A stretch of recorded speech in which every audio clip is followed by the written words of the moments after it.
Hello and welcome back to A Better World with Mitchell J. Rabin. We're very glad that you're joining us again today. Today we're going to have a very interesting show. The first part of the show, we have invited back former presidential candidate and Congressman Dennis Kucinich, who is, I've got to say from the top, is one of my heroes in Washington, one of the few people I've noticed who's been willing to stand up and call a spade and demand truth, very simply, and the nation of law that is to follow that. So it's really a pleasure and an honor to have Dennis back with us again today. And after speaking with Dennis, we will go into speaking with the co-founders of Partnerships for Change, a San Francisco-based organization that is doing rather extraordinary work on the face of the planet. We are seated with the two founders of it, Andrew Michael and Jacqueline Miller. So today it's going to be a real heartfelt show committed to, creating a better world, one of my favorite themes. So because time is short, I want to invite Congressman Kucinich on the air right now. Are you there, Dennis? He is not there. Okay. We will have to wait a few minutes. The thing is that I just spoke with his scheduler a little while ago, who told me that he had a meeting that got scheduled at the last minute, as they do in Washington, for 1 o'clock. So it was actually going to be a real blessing and an honor for him to delay going into that meeting to speak with us. We'll just have to wait for a little bit, and hopefully he'll join us on the line. But in the meantime, let me introduce my two dear friends and colleagues who are doing extraordinary work. I've known them for many years, and they continue to evolve their work in some very beautiful ways. And so let's begin here with them, and we will fluctuate and flex as needed. After all, that's the highest example of human evolution, flexibility. The other highest example might be that when we go on the air, maybe George Bush won't come back. Who knows? We have yet to see. After all, our subject with Dennis Kucinich is going to be impeachment, and not to mention what has happened at the Democratic Convention and what's going on in the election. And, of course, we want him to weigh in on that. But you just heard the voice of Andrew Michael.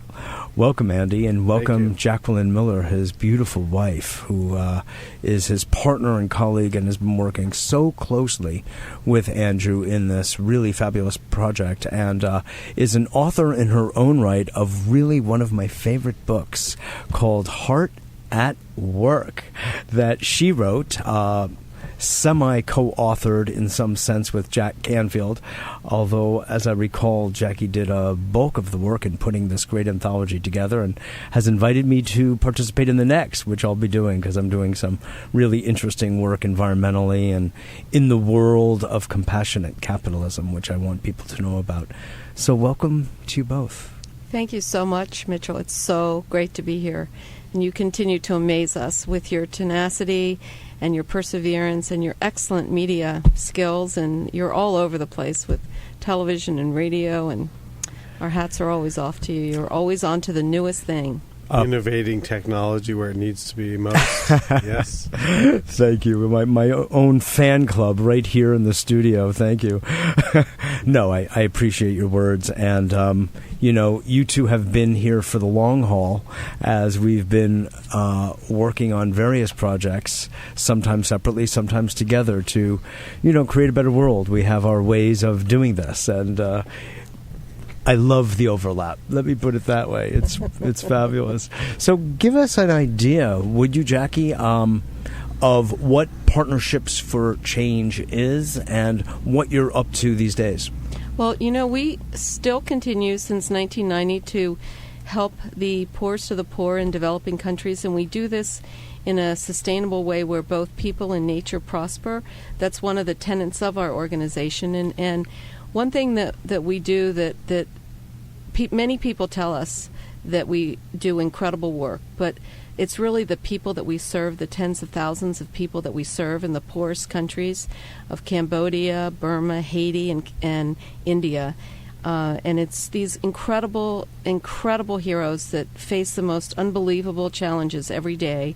Just living is a struggle. Just making a penny is a struggle.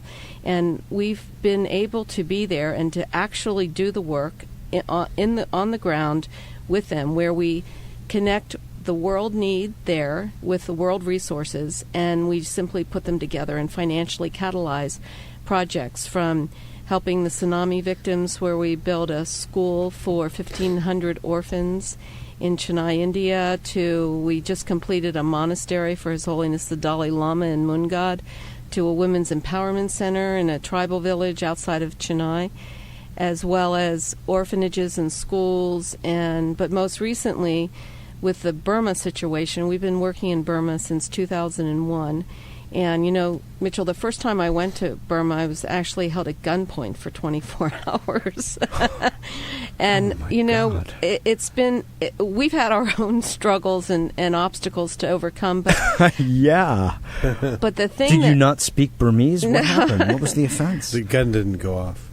No, actually, I was there to give a speech. It was just after 9/11, and I had given a copy of what I was going to say at the request of our hosts to someone that wanted it for the quote-unquote newspaper, and they were very upset about this and surrounded the monastery where we were staying with guards for 24 hours. So when I got home because of what was it that was so controversial? I guess because of the content, and actually there was no content in there after it was reviewed by officials later that would really cause any issue. But just our presence was such a threat.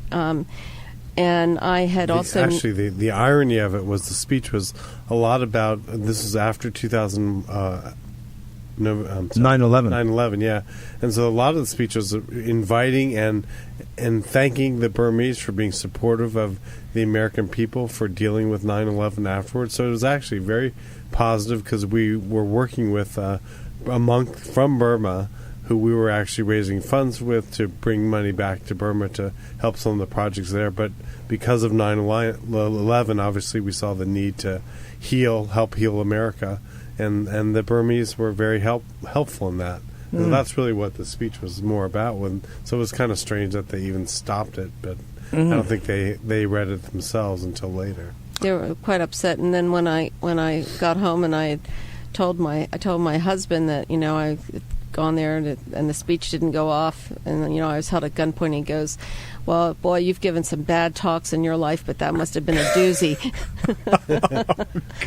But I love listening to every speech. Must have been a doozy. But I tell you that the work in Burma is incredible. Nothing like compassion, huh, Jack? Yeah, and speaking of compassion, you just cannot help but have incredible compassion for these beautiful people in Burma that have absolutely the ugliest government and military dictatorship that exists currently. It is the second most closed country, and actually when Sylvester Stallone just made his film Rambo 4, he went to the National Security Agency and the CIA and the State Department, and he asked them, what is the worst country on earth right now? Because I want to take my next Rambo movie there. And they said, hands down, Burma. Worse than the Sudan, because what happens in Burma is that they get money and guns and ammunition from China, and therefore with the guns and the ammunitions and all the hand grenades, they use these horrible weapons. So it's so much bloodier than Sudan and Darfur, where horribly they're starving to death. But in Burma, you've got them starving to death and being totally bloodied and maimed and tortured. So what we've been doing is on the ground is helping the people there. We actually were the first, and we were able to get in there just after the cyclone and give aid when people couldn't get visas and the UN couldn't get in. We proudly were in there giving aid, giving food, rebuilding buildings. And for some reason, even though we didn't start out well there with the little meeting with the guns and the military in 2001, we've been able to get visas, 10-week visas, long visas for our people. So it really is quite something. Plus, we've been able to How do you account for that that paradox? Well, some of the people that we work with on the ground, that can't be talked about or revealed or photographed because of their safety and security, obviously, but they have been able to create almost like an underground railroad where people are rescued and snuck out over the border into Thailand. And we've gotten now 29 monks out to safety. These were monks that were leading the revolution, and some of the major Aung San Suu Kyi people that have had to go to save their lives. And we've just learned recently from our intelligence on the ground that there has been just incredible interest and requests from some of the key generals in the General Tan Shui's military wanting to get out too. So a lot of this stuff is happening. Military wanting to get out. And we have they don't want to participate anymore in the form of genocide that is taking place. And we've and it's actually about money. Is that what you're saying? Mm-hmm. Yeah. Yeah. Mm-hmm. And it's about money too. And we've started also another front on this peace march, I would say, with our friends in Burma, which is we have actually, from some of the monks that we've helped escape, we've actually interviewed them and asked them what have they experienced in Burma while they were there. They tell us stories of torture, violations against their human rights. They talk about the cyclone recently that happened and some of the absolute crazy things that the government has done to prevent aid from really getting to the people that it needs to get to. So we've interviewed over 100 of them, and we actually have it in writing, some of it in Burmese, which we're now translating. And this is all part of a new front, which I said, which is really to see if we can use legal law at the international level to change the government structure in Burma and actually get a responsible government that cares about the people. So we're pursuing. We're looking. Are you using the UN as leverage in this? They're one possibility because actually, as we've learned, I'm a lawyer, and we are looking at different lawsuit potentials against primarily the individuals in the Burmese government, and there really are, I think, two primary strategies from what I understand. One is to work with the United Nations and the UN Security Council to get a resolution passed against the military leaders in that government that says there should be a trial in the International Court of Law in The Hague against them, which has worked in some cases. Although this may be a little more difficult, because of ourselves. Our U.S. government has not been necessarily that amenable to international law, especially this U.S. presidency. And secondly, the second version is what's called universal jurisdiction, which is actually where you use international law and this is specifically with the voice of God. The voice of God. With the domestic, no, the voice of a country that domestically has strong anti-torture, human rights violation law, and this happened actually with Pinochet, who was horrible to his own people in Chile. They nabbed him 27 years after his horrible violations. They nabbed him. They put him in prison. They put him on trial. They froze all of his assets. So it was actually one of the first times that international law has been used effectively to get one of these dictator criminals. And so that's one of the areas. He was in his 80s, correct? Yes, and they actually let him out for health reasons, but they kept the assets, which was good. So we're looking at those two options in Burma. We haven't decided on which one because we want to make the best choice for the furthering of international law against very interesting precedents you are possibly setting here. Very interesting. While you're doing that with those two particular culprits in the Burmese government, do you think you can include a couple of others from the U.S. government? Actually, it's a very interesting. It's not a bad question. Actually, the way this article started that I read from a leading professor of law at Hastings University. It was the idea, the hypothetical was General Sanchez, a hypothetical American general, was at Guantanamo Bay in Cuba questioning some of the people that we had imprisoned there because of their possible connections to Al-Qaeda. And the hypothetical was this general was traveling, say, in Spain or some other country, and he was nabbed for his violations against human rights, which I think there's a case to be made that we have done that.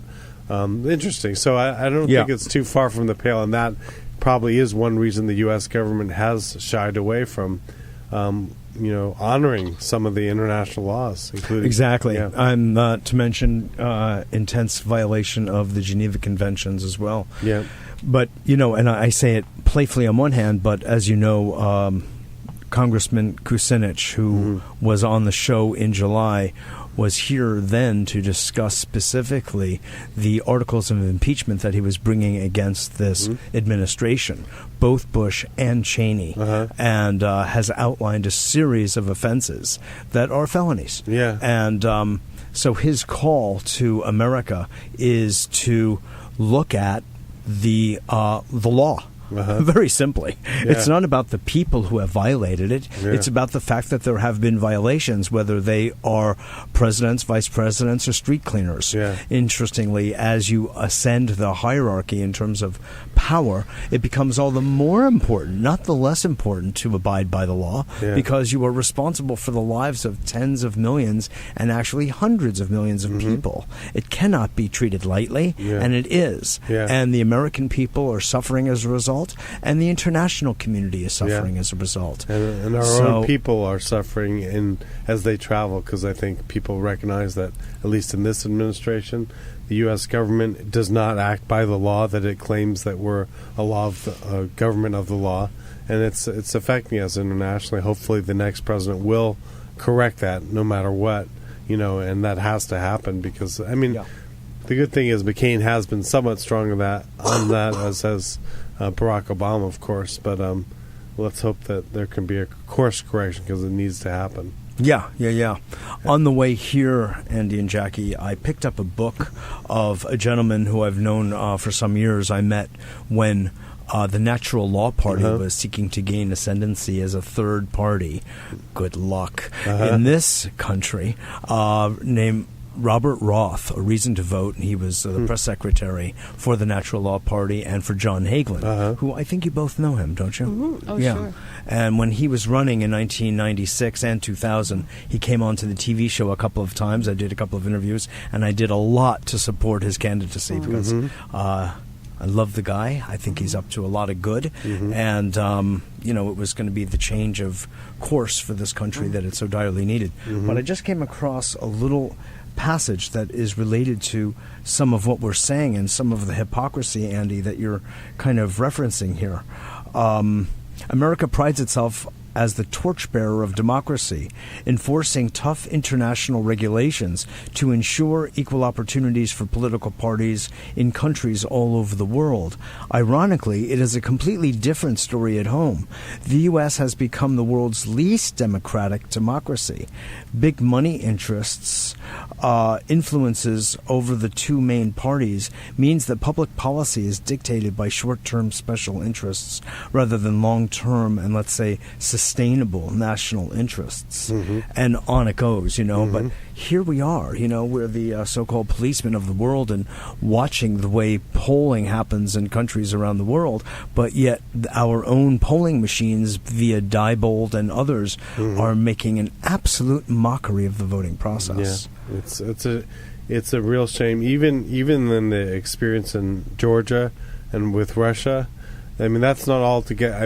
Initially it looks very clear from the way we're presented what happened there, but I've talked to some people that it wasn't that clear. Actually, Georgia may have been the one that was inciting some problems there. It's not as red and white or red and black or whatever you want to call it. Red and blue. Red and white, yeah. Red and blue, yeah.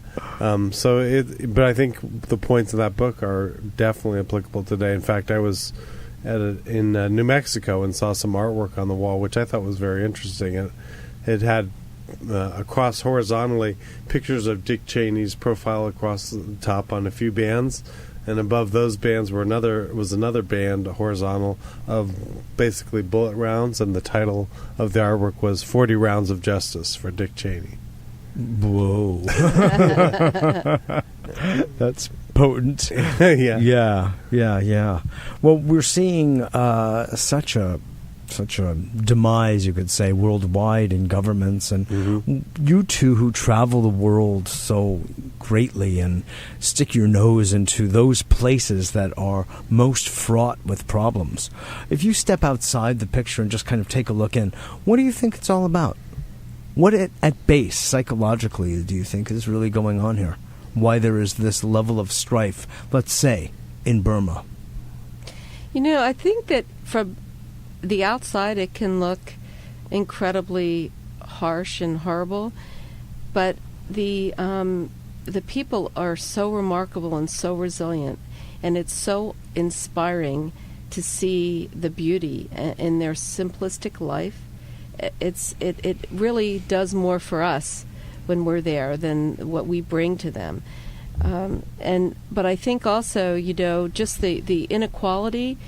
I can't help but think that it's still a political issue that locks these people in these chains of poverty and slavery, and I just can't help but.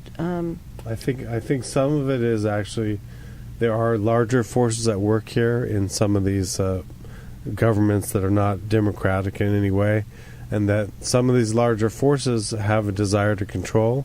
And I will name one specifically, our dear Olympic host from the last Olympics, China. I mean, they have done a lot of good things in opening up their country, and there are some things that are not good in terms of the Chinese supporting the Burmese government and the Burmese military significantly, sending literally millions of Chinese over to live in Burma, which is a very similar pattern to what they have done in what they consider to be part of their territory, Tibet, which is have sent millions of Chinese there, and the face of Tibet has changed dramatically because of that. So I think these larger forces are at work partly for control issues. They're not all the doing of, say, the country that is doing the injustice, I would say.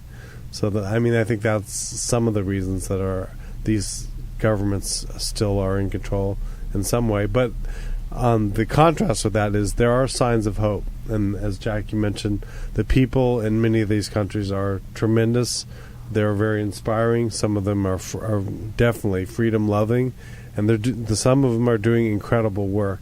We really do honor a lot of what we call the spiritual entrepreneurs that live in these different countries. They're not from one religion or another, but I think they use part of their faith to actually empower and embolden their own people to become empowered economically and sustainably.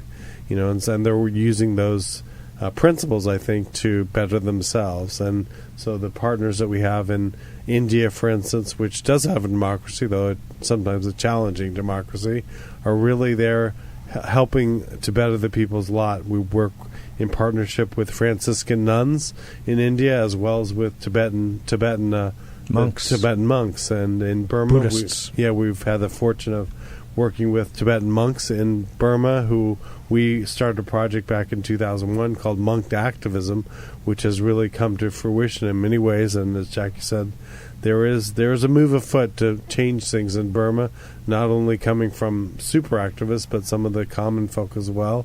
And we hope that the monks, since they are very connected to their own people, since a lot of them, in our view, or not our view, but the way they do it there is they're part-time monks. They go into the monk monasteries for a few months a year and then come out. So in Burma, at least, that's the way it works. So it's interesting. Yeah. Many years ago, I started a group called Spiritual Activism Club. Very cool. Yeah. Mm-hmm. Spirit in Action, it was actually called. Nice. But it was about spiritual. It was about taking the idea of the wisdom that we open up to when we're on the meditation cushion, when we're in the monastic center, and bringing it back into the world, into Wall Street, so to speak, or onto the streets. So the aliveness, the wakefulness, the quality of compassion that just naturally arises when we're inwardly quiet and still can be expressed. Yeah. What good is it doing sitting on a mountaintop or in a cave? Yeah. And vibrationally, energetically, the more people on the planet and the more beings altogether that are at peace, it does have an effervescent, radiant quality, granted. But there's nothing like taking the form of the physical body and using it as the means of expressing these high, holy qualities. Yeah. And it sounds like you have also walked right into that idea through the work you're doing in Partnerships for Change. It's very beautiful. In fact, some of the work that we started when we started Partnerships for Change back early, was working on really self-worth and personal empowerment, and the term self-esteem was used a lot where I'm from in California, because I worked with the Senator John Vasconcellos, who sort of brought that out as a form of public policy, really to promote the self-worth of individuals as a way of preventing some of the major social problems. But the term had the issue, the word rather, self-esteem, had some issues because of how it was interpreted, how some people interpreted it to be about self-love, and self-aggrandizement and, no principles. Anyway, we have worked with that word somewhat. Wow. And that's quite a far-fetched idea. No principles. Yeah, some people Interesting. Everything's relative, as they think, according to this. But really, what I've thought of self-esteem as, the acronym is SELF, which is spirit embodied living freely, which is really part of self-esteem. Yeah. Really, how do you bring the greater force of your being to be a part of the world, and how do you make good from that? And so I think that's what self-esteem is, growing into be in a lot of places. Yep. Yep. Exactly. And speaking of self-esteem, it's always interesting to us, and the people that we take on these adventures, we call them radical sabbaticals, and we invite anyone to travel with us, and from CEOs to billionaires to, we had one executive from News Corp go with us who actually became a monk in Burma and shaved his head and wore a robe and totally changed his life. Oh, are you referring to Cielo? No, this is a different... Oh, no. This is another individual here who lives in New York City. And he joined us on this adventure one time. But some of the executives really do transform themselves. It's by being in action and being your term spiritual activism, but to really be there and hold AIDS babies in their arms and be in the trenches and see how people really live. But what we've learned, just from being there and just one-to-one and seeing the beauty of these people, is that they actually have higher self-esteem and self-worth. The kids are beautifully engaged and present, and they maintain eye contact, and they're full of love and joy, and they smile, and even though they have horrible things happen like tsunamis and their families are wiped out and these horrible things you can't even imagine happen to these people, they still smile, and the smile always returns. So we thought how interesting that the U.S. has such low self-worth and self-esteem, as evidenced in the drug abuse and all the body piercing now and the tattooing and that kind of thing. It's sort of self-mutilation in an odd way. Truly. Or creative way, let's say. Not that there's anything wrong with it, but, it's just an interesting We'll just keep analyzing it psychologically. So we did a study, and we looked at all the various countries. And, if you compare self-esteem and happiness, Bhutan has the highest gross national happiness. Truly. Right? And 60 Minutes to that great segment on that they even have an idea of a gross national happiness quotient. I mean, is that fabulous or what? It's really important that leaders are concerned about the happiness of their people. And what a novel thought. And totally. This is, if I may refer to Congressman Dennis Kucinich again, because it does look like he is not calling, that he really did get pulled into that meeting. And, I'm sorry, folks, for you and us, because... we were looking forward to it, and he did commit, and he wanted to be here. And I know that he had to go into that meeting earlier than he thought. Otherwise, he'd be here, and we'll just try it again. But that's what it's like dealing with Washington. Some, like Dennis, do their best to just fulfill what they committed to, and but sometimes, urgent matters call. And if you can imagine a matter more urgent than being on A Better World with Mitchell J. Rabin, it's hard cannot, for me. but I think, having spent some time in the legislature in California, I mean, the way the system is run is very disempowering to people, individuals. I mean, they have certain leaders that have control over your schedule. I was in California when your words, your speeches, yes. I mean, it's like a police state in some cases. I don't know your how sound Congress bites. Yeah. Mm-hmm. So I mean, it's a system that should be reformed. Really to allow for the full power of individuals that are there to live. Live there and work there. But it's not. I mean, your timing. Yeah, when you go, when you come, when your committees meet, when they vote. I mean, it's all not your time. It's that somebody else's. Yeah, isn't that interesting? Yeah. Like, who is really running the government? Is it a bunch of congressional aides? Aides and staffers. Yeah, I mean, it is interesting. It's almost like the Congress people are treated almost like celebrities. So sign here, do this, do that, show up there, photo op here. Or very young kids, meaning the staffers. The whole schedule is controlled. Yeah, the staffers. Yeah, by 20-year-olds. It's interesting, and it's kind of scary.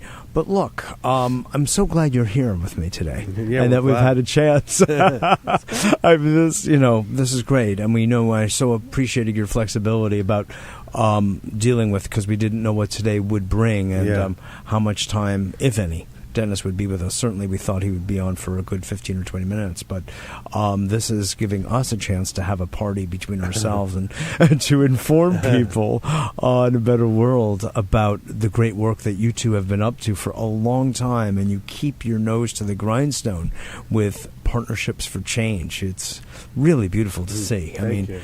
I'd like to ask you a penetrating question. You have, for many reasons, turned your attention, maybe like Stallone did, to go to the worst case state, Burma.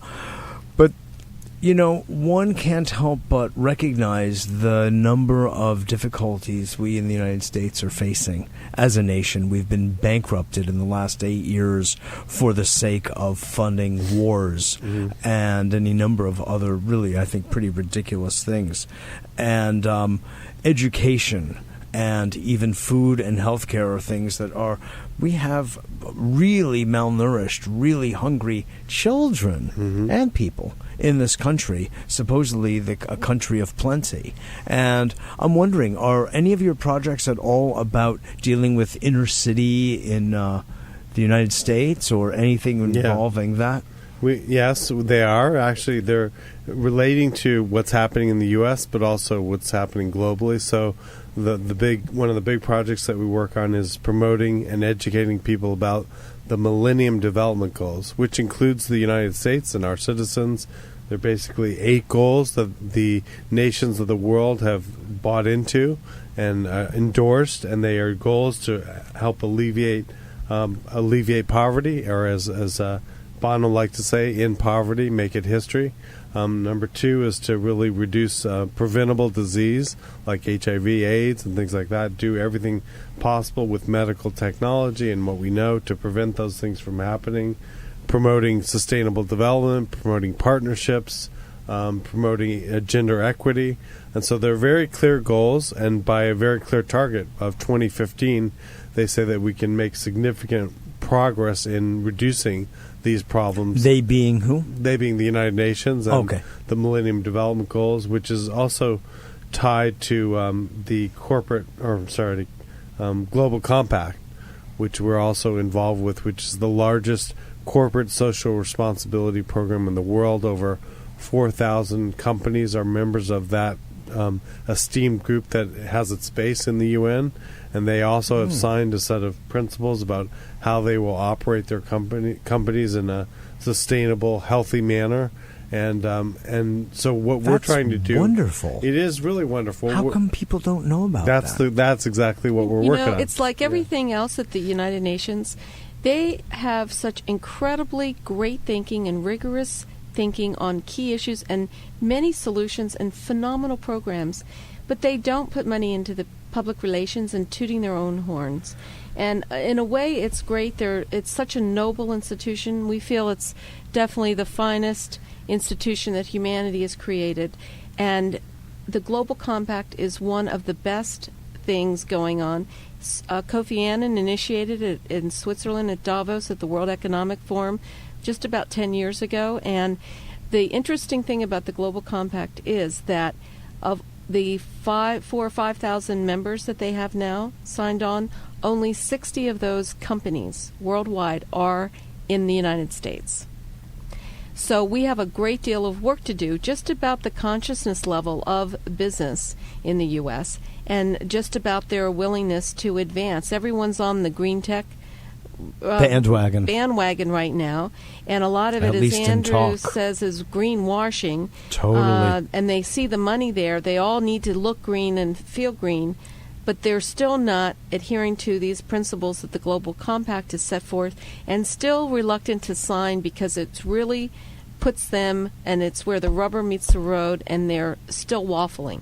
And so, just back to your question, also, so taking this as an example of what we do at home, where we live in the U.S., is we worked with the city of San Francisco and the region of the Bay Area, and we, with the United Nations Global Compact, crafted some principles around climate change applicable to businesses, and we formed.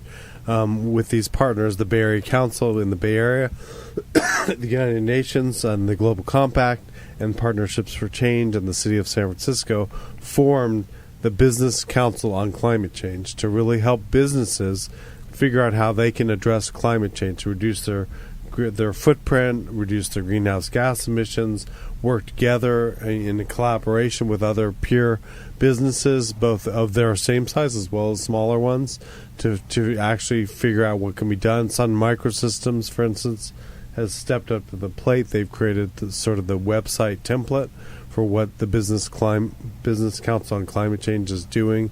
And that's an example where we worked in our home base to figure out what we could do. There was some good publicity that some of these companies that were serious about doing something have gotten because of it, in sharing that with the world as well, which is nice for the U.S. to actually have some good things going on in this area, since we've been so lax in so many other things. Yeah. But that's an example where we do work at home, and we are trying to make something happen here. And also, Partnerships for Change has a flagship project called Students for Change that was initiated by this incredible 16-year-old high school kid in Towson, Maryland, who went with us on one of our mission trips to India. Michael Phelps. No, I'm just kidding. Michael Phelps from Baltimore. Actually, Garrett Hooper. And he was so transformed by being on a trip with us that he came back and founded Students for Change, and he's gotten all the kids in his high school to raise money, to put programs together, and they want to take this thing, Students for Change, to all these different schools to mobilize kids so that kids don't feel so disempowered.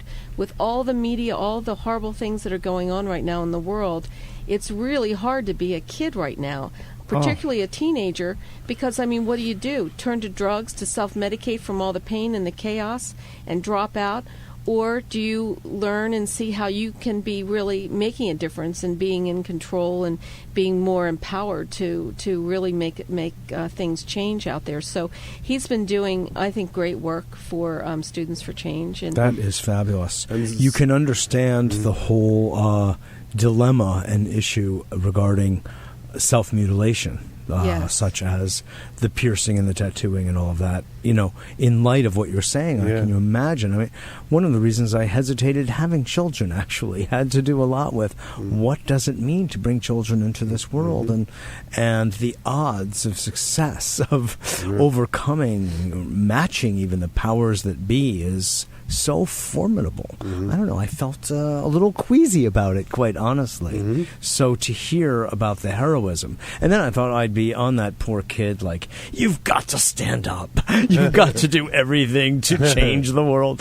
Like, you know what, Dad? I don't really want to do all that you're doing.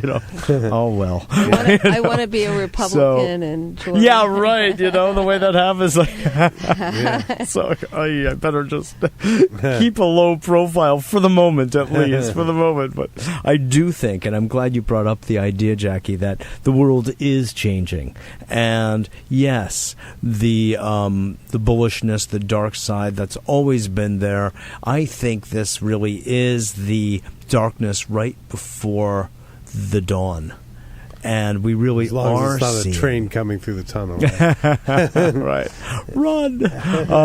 And even the phenomenon we refer to as greenwashing, which is so profoundly sad and sick as far as I'm concerned, still even in itself is showing that everybody is going to have to hop on board that get on the train, in other words. Yeah. So it's not staring at you, and they will, because even, I've always said, even if it's just economically, it will be to their benefit to be green and sustainable, even if their heart and soul are not yet united behind it.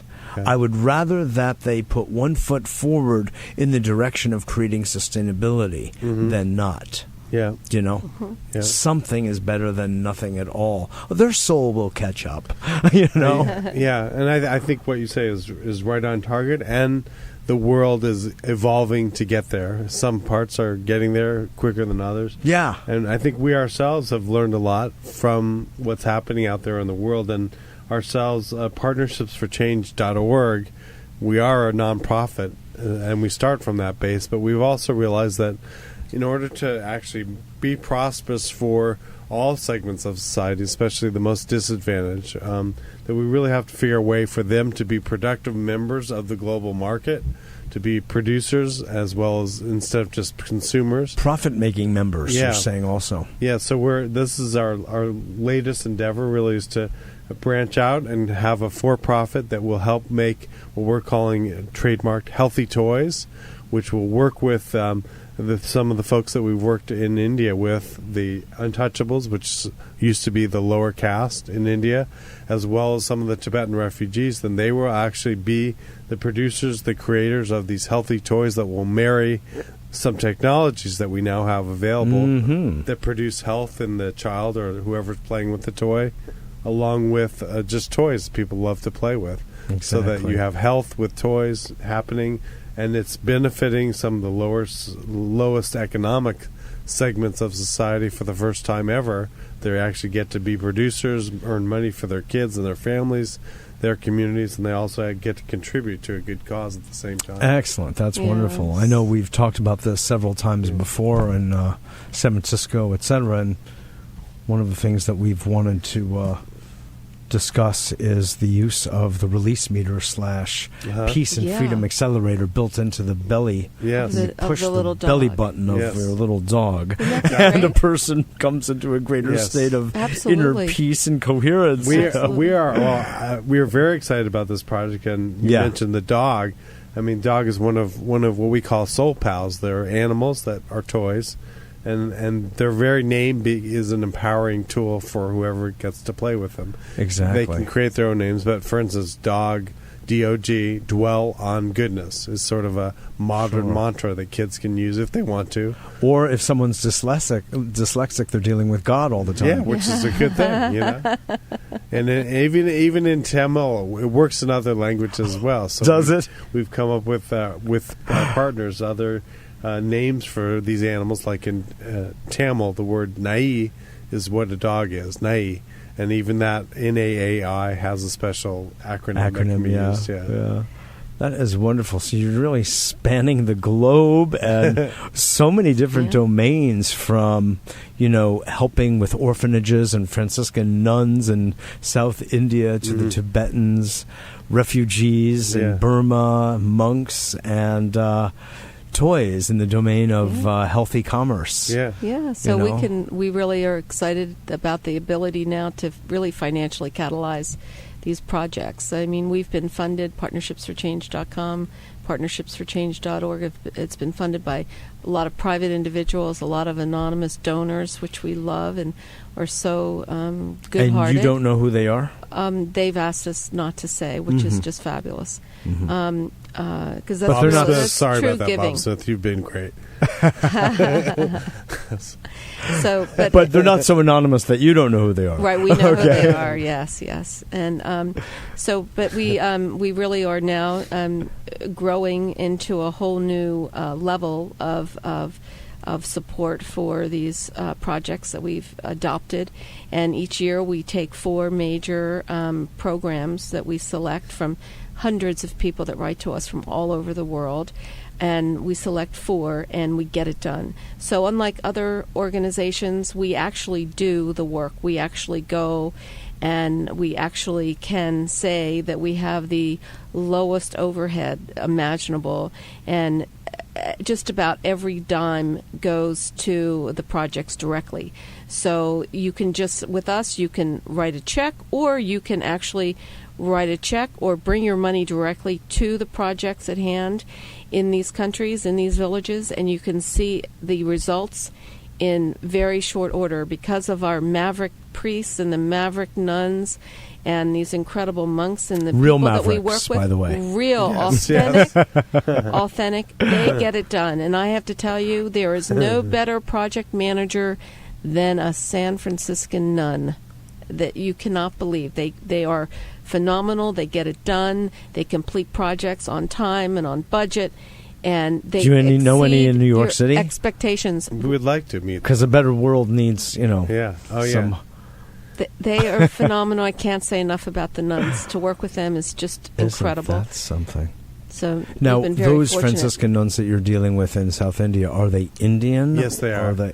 They're from the Bonsecours convent, and they are based in Chennai, but they work throughout India, and they're actually celebrating their 150th Jubilee this year. And since they've been around, they were actually founded in India. So they're actually quite old. Yes, these nuns you're 150. You'd never notice. They, like many of the other Indian women, are incredibly beautiful in their nun outfits, which are not traditional black and white like we've seen. Yeah, right. That's interesting. And they're actually probably ageless, like so many of the Indian people. Isn't that fabulous? So they're helping to engage and sustain orphanages, you had mentioned. Yes, orphanages. They run schools. They're actually doing some work on health clinics and providing health care.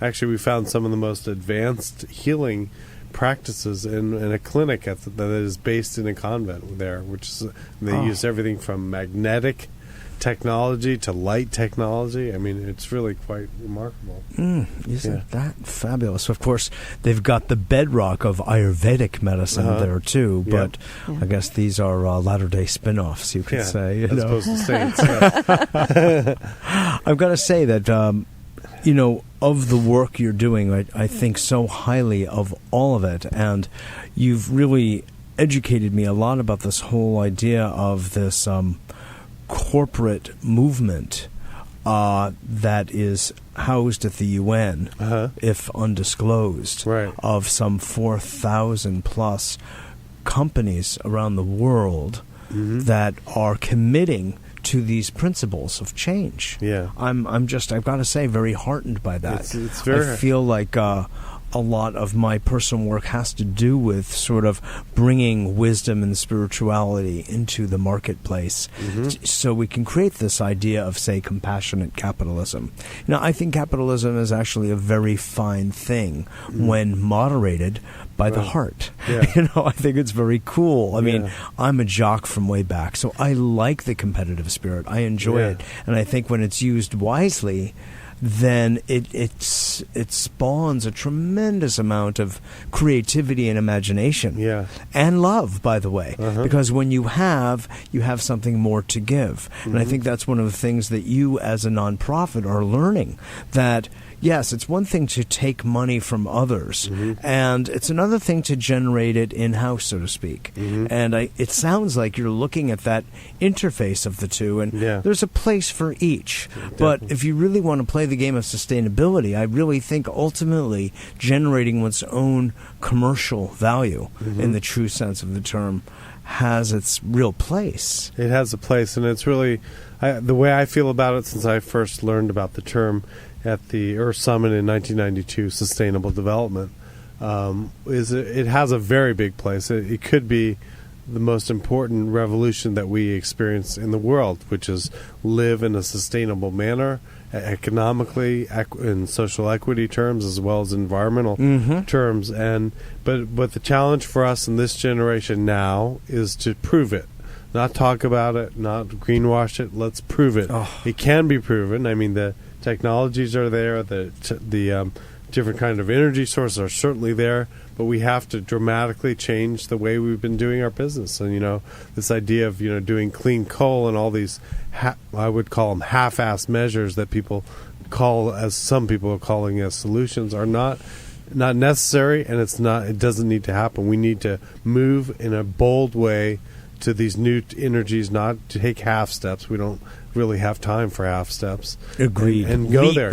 Leaps. Yeah. I agree. Quantum leaps. Exactly. As you both know, I've been working very closely with an inventor, Ray Camano, He's who a you've great had the guy. pleasure of meeting Fabulous several technologies. times.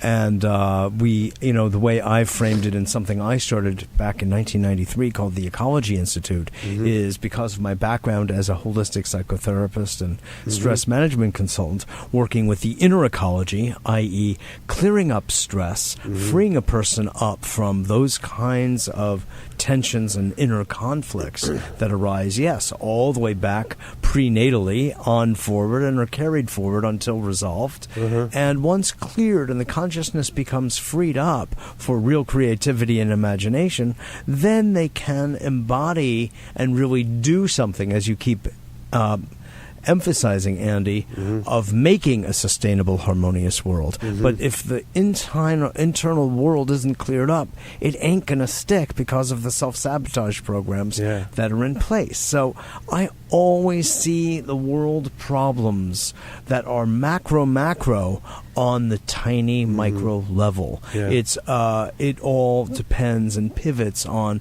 a relationship of a president with his wife and with his children, or with her children and husband, as it were. Like you mentioned, these two people in the Burmese government, unnamed, who are, in a sense, the sore spot of an entire government. And not to say it's only them, it's systemic, true, but we can really point to a couple of culprits, like it's having a bully in the schoolyard, and what you're I'm sorry, what you're saying is really gets back to kind of our original way that brought us together, Jackie and I, was really how to promote the human spirit at its finest and do it from the very beginning. So we went to the Earth Summit in Rio de Janeiro in 1992, and what we spoke about was the integration, or the focus on the human restoration as the key to sustainable development. That if we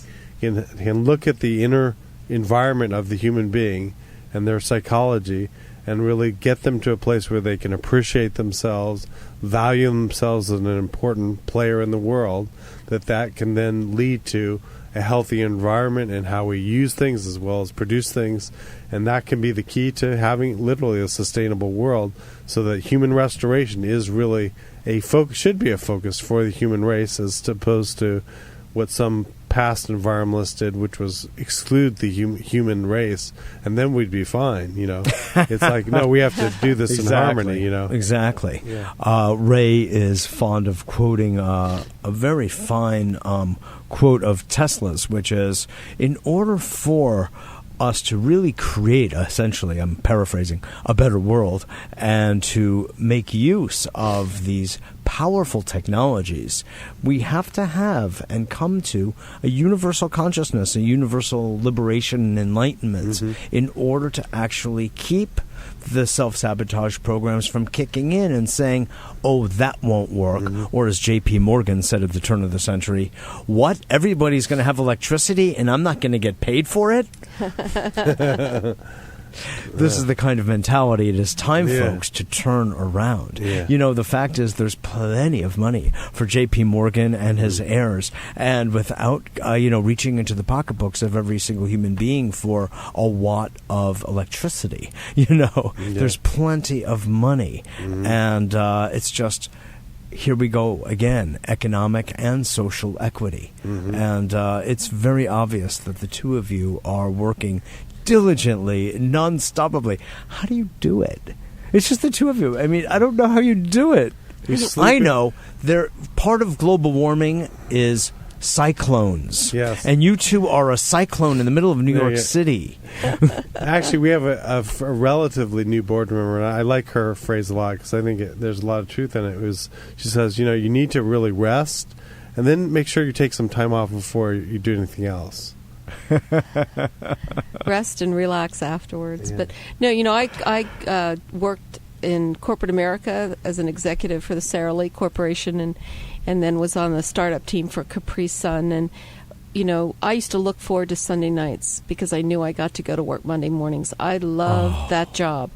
And I'll tell you, now I have this job where I get to work every day. That's the good news. I don't have to have a weekend because the job is morning, noon, and night. We get emails, phone calls. It's a life. Information. It is our life, and it's really what we've come together to kind of co-create and be of service to the world. And the good thing is we don't have children, so the world has is provided your child. thousands of orphans for us to take care of. Oh, God and knows. we're very busy with these sorts of things. But no, it's really a great honor to be of service, and we're just trying to earn our keep here.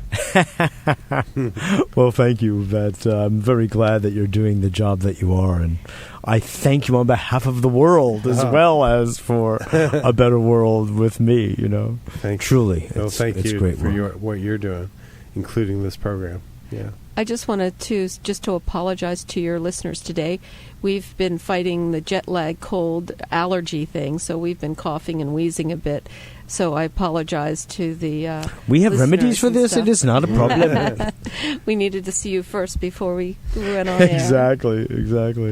Well, thank you both for being on the show. Thank you very much. Jackie Miller and Andy Michael of Partnerships for Change. This is Mitchell J. Rabin for A Better World. Thanks for joining us. Please contact us at 212-420-0800 and visit our website. Join our newsletter at www.abetterworld.net. We do have a few interesting workshops coming up soon, so go to the website. We're going to have Isabel Benares teaching total biology and NLP on the weekend of October 17th through 19th. It's really worth your while to tune in. And next week, I believe we're going to be having the author of the book, The Next Evolution, by Jack Reed from Santa Barbara, on as our guest. So make sure you tune in, and we will get Dennis Kucinich back when he doesn't have a meeting taking place at the same time as our show. Thanks again for joining us, and look forward to seeing you all next week.